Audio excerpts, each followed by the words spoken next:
Bom, irmã, até agora nós falamos da casa e das crianças. Agora vamos falar um pouco da vida religiosa. Qual que é a ordem religiosa a qual a senhora pertence? Bom, eu pertenço às Irmãs Franciscanas Angelinas. Franciscano porque seguimos os passos de São Francisco de Assis. Angelinas devido à devoção a Nossa Senhora dos Anjos e aos Anjos da Guarda. Por isso é dos anjos, né? Quantas religiosas vivem e trabalham com a senhora aqui no lar dos sonhos positivos? Nós estamos em 3 irmãs. 3. Nessa casa somos 3, mas nós somos mais no Brasil todo, né? Mas nessa casa somos 3.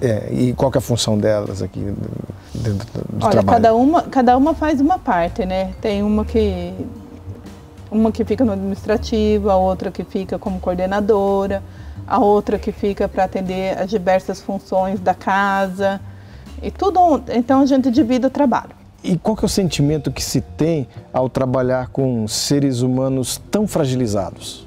Olha, esse sentimento, eu acredito assim que a gente palpa Deus nas mãos. Porque cada olhar, cada criança, cada um que a gente cuida, é o próprio Deus que está ali, né? Então o sentimento é um sentimento de misericórdia e gratidão. Gratidão a Deus pelo dom da vida, em saber que a gente pode tentar fazer um pouquinho mais para poder ganhar uma vida, né? E misericórdia porque a gente experimenta o amor de Deus naqueles pequenos. Essas crianças que vocês atendem aqui, geralmente são socialmente fragilizadas também, tem conflitos familiares, socioeconômicos, tudo. Na verdade, as crianças que a gente atende aqui são aquelas, digamos assim, que não têm uma vida assim, digamos assim, que você possa dizer, uma vida regrada, digamos assim. Já são crianças que sofrem, sobretudo a questão financeira, são crianças pobres, a gente não atende, a casa não é para rico, que quando a gente vai fazer a inscrição da criança, a gente vê se tem condições, a gente deixa, porque daí pode fazer o tratamento por conta, né? Então essa casa é para ajudar as famílias que não têm condições financeiras. Então são crianças que muitas vezes são fragilizadas e muitas vezes vivem o preconceito, às vezes até na própria família. E como que é lidar com essas crianças, assim, humanamente? É dolorido, né? A gente tem que aprender, para você poder lidar bem, você tem que aprender a olhar essas crianças com os olhos de Deus. É doído, porém, se você pode fazer algo, é algo que te gratifica, né? Então, na verdade, você não pode levar os problemas deles para casa, porque a gente tem um problema, eles têm 10, né? Muitos deles, às vezes, não têm nem família, ou às vezes estão à mercê da sociedade.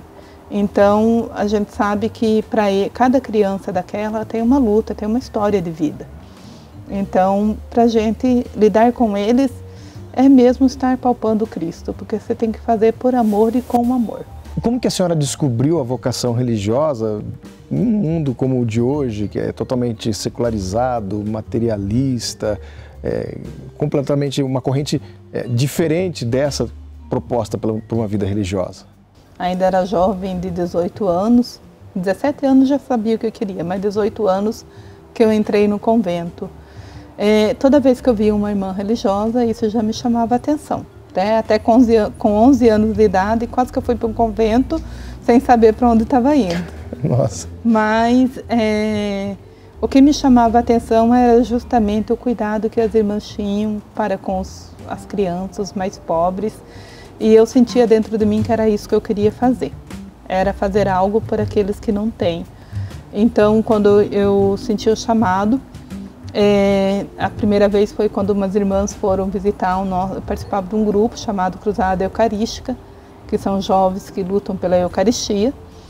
E eu conheci essas irmãs, e inclusive a irmã que está hoje comigo, ela estava lá, tinha recém-chegado da Itália, nem falava em português, e eu pensava comigo que eu ainda gostaria de ver essa irmã ainda falar em português. E aí minhas colegas foram convidadas para ir na casa delas visitar. Eu não fui convidada, acho que elas acharam que eu não era capaz, porque que eu não ia querer ser religiosa, porque eu vivia toda vestida da moda. Eu trabalhava na casa de uma senhora que ela tinha uma loja, então era toda bem extravagante. E aí, Contraste. o que acontece? Eu fui visitar essa casa com minhas colegas, disse que eu sabia. Quando cheguei lá, a colega falou assim, mas a irmã poderia ter dito que tinha uma cerca-viva. Eu falei assim, vai ver que ela esqueceu de falar. E aí fomos na capela e ela apresentou a capela. É simples, mas franciscana. E era tudo que eu queria, algo simples e franciscano. E aí, a partir dali eu já comecei a pensar, fui convidada a participar do estágio, tudo. E as irmãs apresentaram o sim de Cristo e de Maria.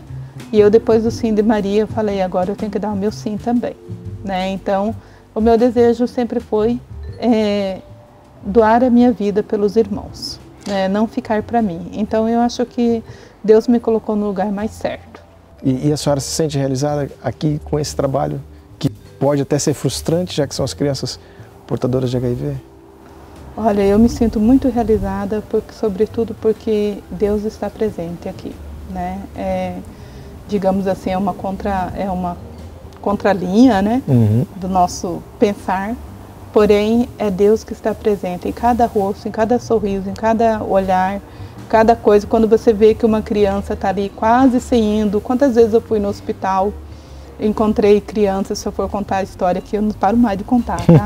Então, vou resumir. Encontrei uma menina uma vez no hospital que ela estava um esqueleto puro. E a mãe dizia de jeito nenhum que ela não poderia vir para essa casa. Que é essa casa que ela não queria, porque os pais logo no início eles têm medo, eles acham que a gente vai tomar as crianças. Aí depois, quando eles veem que a gente cuida muito bem, aí eles não querem que saia daqui, né? Então, essa criança, a mãe dizia que não, e eu lutei, fui umas 3, 4, 5 vezes ali na Santa Casa para trazer essa criança. E depois, com o passar do tempo que essa criança entrou, quando ela chegou aqui, ela não tinha nem força nem de andar. Ela não conseguia andar, ela ficava só deitada, porque estava muito debilitada. E ela tinha uma válvula na cabeça, pela meningite que ela teve. E eu queria fazer algo para essa criança. E cada passo que essa menina dava, para mim, era uma alegria imensa. Hoje essa menina está muito bem. Tem um filhinho dela que a gente atende aqui também. É a coisa mais linda do mundo, então isso é uma graça de Deus. Então eu acho que a gente só tem que se realizar nas graças que Deus faz através de nós, né? Porque é Deus quem faz.